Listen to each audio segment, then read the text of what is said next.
बायको, तुम्हाला माझ्या सर्वात जास्त काय आवडतं?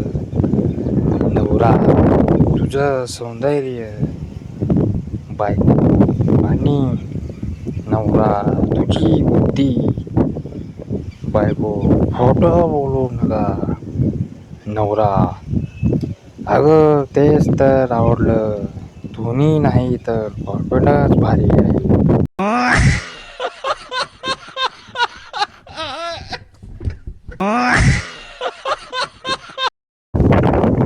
एकदा बायकोने नवऱ्याला विचारलं, मी हरवले तर तुम्ही काय कराल?